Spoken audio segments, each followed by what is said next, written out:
something happened inside Chloe's locker that nobody in Auradon was ready for. Hazel Hook, the girl who never backs down from anything, was suddenly the size of a spoon, trapped in a locker, and completely furious about it. And the reason she got that way traces straight back to Wonderland, a place that fans already know is never as fun as it looks. But here's where it gets interesting. The only way to fix Hazel meant Pink had to do something she swore she would never do. She had to break into Fairy Godmother's most guarded secret. A princess is supposed to keep secrets, not steal them. So why did Pink risk everything for Hazel? And what was really hiding behind that door only Pink knew how to open? It all started with a bite of the wrong cookie. Hazel had been in Wonderland, a place that looks like a fairy tale but works more like a trap, and everyone who has followed her story knows that nothing there is simple. She ate something without knowing what it was going to do to her, and by the time she realized her mistake, she was already shrinking. Not a little, not enough to laugh off. She went from her normal size to something so small she could fit inside a locker without anyone noticing she was even there. And the only cookie that could undo it was already gone, finished off back in Wonderland with nothing left to bring home. That meant Hazel was stuck, tiny, trapped, and stuck listening to her own voice come out high and squeaky every time she talked. For someone like Hazel, who is used to being the loudest person in any room, this was more than embarrassing. It was terrifying. Chloe was the first to find her, and her first instinct was not exactly reassuring. She joked about keeping Hazel this way, carrying her around like some kind of tiny, angry pet. It sounds funny on the surface, but there's something worth noticing here. Chloe is Cinderella's daughter, and every fan of this world knows that Cinderella's story runs through magic, glass slippers, and a fairy godmother who fixes the impossible. So, when Chloe decided enough was enough and went to get real help, it was obvious where this was heading. She wasn't going to knock on just anyone's door. She went straight to Pink, and that decision changed everything. Pink is not the type of character anyone expects to break rules.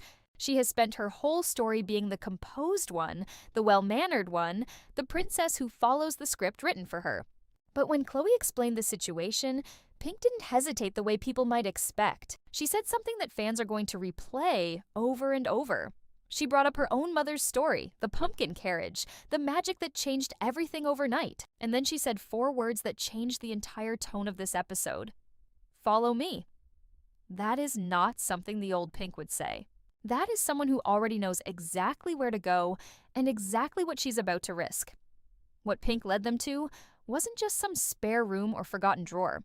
It was a hidden safe, tucked away and protected, the kind of place that only exists because something inside it matters enough to hide.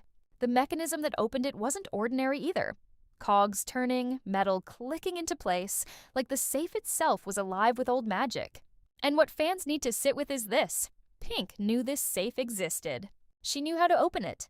A princess who claims she has no secrets clearly has been holding onto one for a very long time. And Hazel, even shrunk down to almost nothing, was sharp enough to notice it immediately.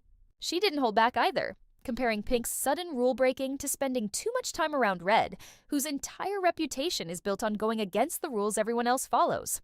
That comparison alone tells you something. If Hazel is already connecting Pink to Red's rebellious streak, this is not a one-time slip. This might be the start of Pink stepping into a version of herself nobody has seen yet. Then Pink said something that changes the whole meaning of what just happened.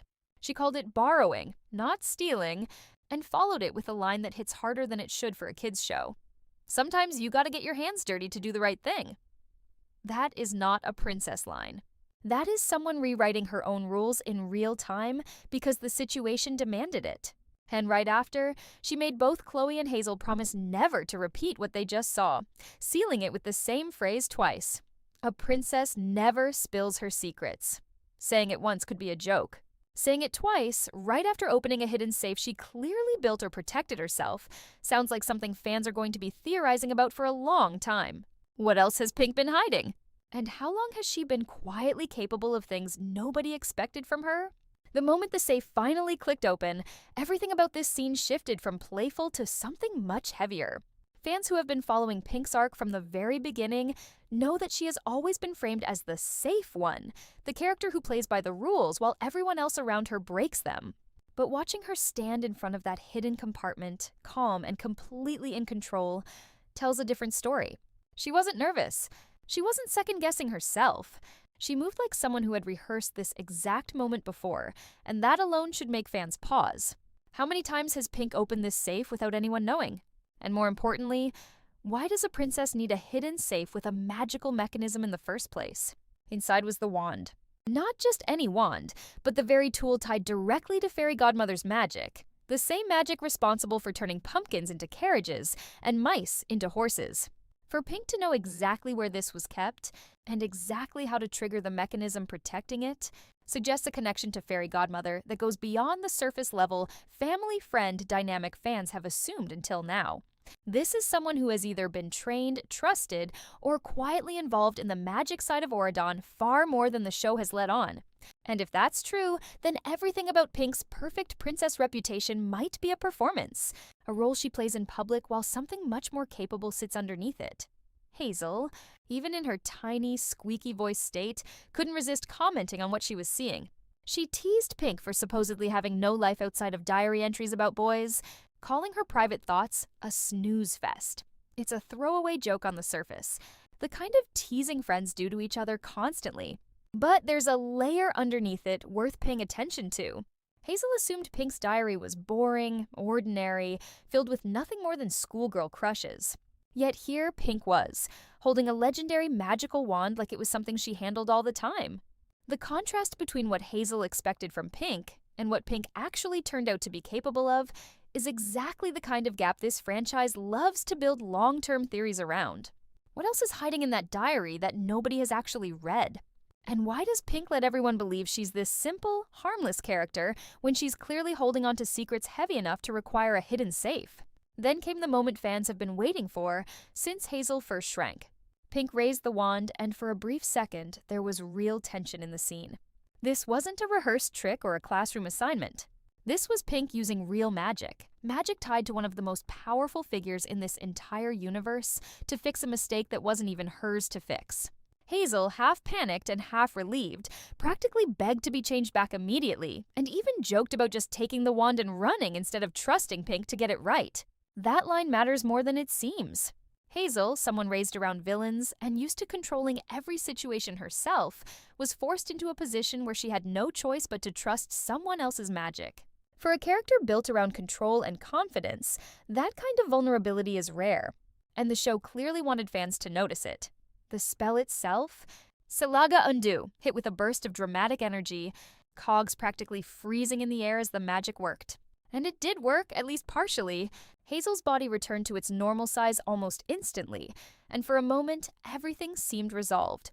She let out a relieved sigh, finally back to herself.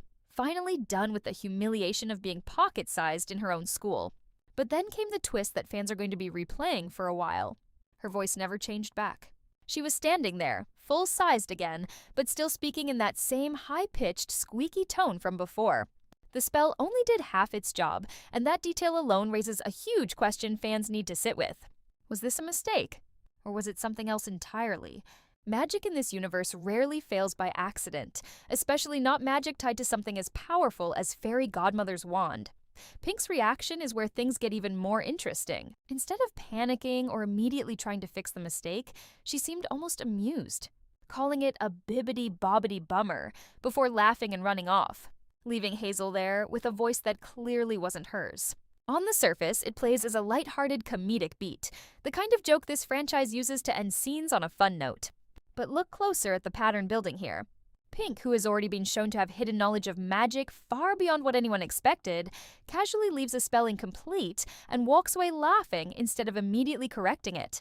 If Pink truly is as skilled with magic as this scene suggests, an incomplete spell isn't a simple mistake.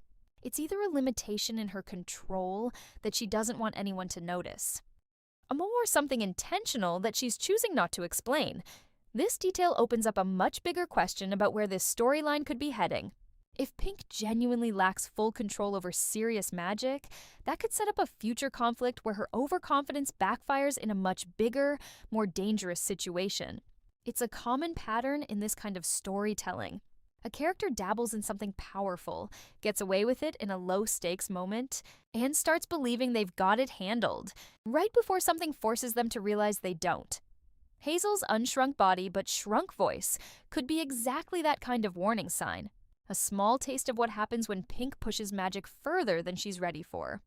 On the other hand, if this was intentional, the implications shift into a completely different direction. Maybe Pink wanted to leave a small piece of the spell unfinished, either as a joke between friends or as a subtle way of maintaining some kind of leverage over Hazel. It sounds unlikely for the sweet princess version of Pink fans think they know, but this episode has already proven that version might not be the full picture. A character willing to break into a hidden safe, borrow one of the most powerful magical items in the kingdom, and lie about having secrets twice in one conversation is not someone who does things purely by accident. And then there's Hazel's reaction to all of this, which deserves just as much attention as Pink's. Instead of getting angry or demanding an immediate fix, Hazel simply groaned about hating Wonderland, chasing after Pink with her tiny squeaky voice trailing behind her.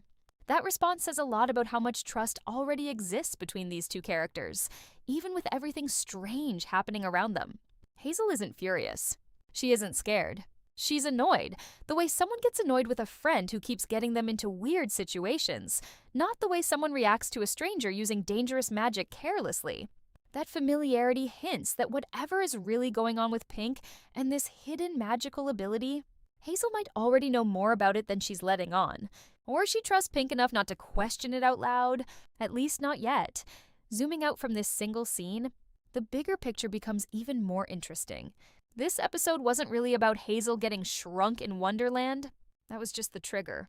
The real story here is about Pink, and everything fans thought they understood about her character being quietly rewritten in real time.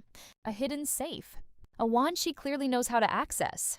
A spell she either couldn't fully control or chose not to finish. 2 references to secrets she swears she doesn't have. All of this in a single short scene is not filler content. This is the kind of setup that shows use when they're planting seeds for a much bigger reveal later in the season, and fans who catch these details early are usually the ones who end up saying, "I knew something was off about her," once the full truth comes out. If there's one thing this franchise has trained its fans to do, it's pay attention to the small, throwaway lines that seem like nothing in the moment, but end up meaning everything later. And there's a line from this exact scene that fans have not fully unpacked yet. Chloe's comment about the pumpkin carriage. When Pink brought up her mother's story to justify going through with this plan, it wasn't just a random reference to add some charm to the scene. Cinderella's carriage is one of the most iconic pieces of magic in this entire universe. A transformation so powerful, it changed the direction of an entire life in one night. For Pink to compare Hazel's shrinking situation to that story means she sees this moment as something much bigger than a simple prank gone wrong. She's treating it with the same weight as a life-changing event. And that's not something you do unless you already understand exactly how serious real magic can be. This ties directly into something else worth examining, which is how naturally everyone in this scene accepted Pink's sudden change in behavior. Nobody stopped to ask why she knew about a hidden safe. Nobody questioned how she knew the exact mechanism to open it. Chloe, despite being the one who insisted on finding a solution in the first place, didn't blink twice when Pink casually revealed this side of herself. That kind of unquestioning trust usually means one of 2 things in a story like this. Either these characters already have a level of familiarity with each other's secrets that hasn't been shown to the audience yet, or the writers are deliberately keeping the reactor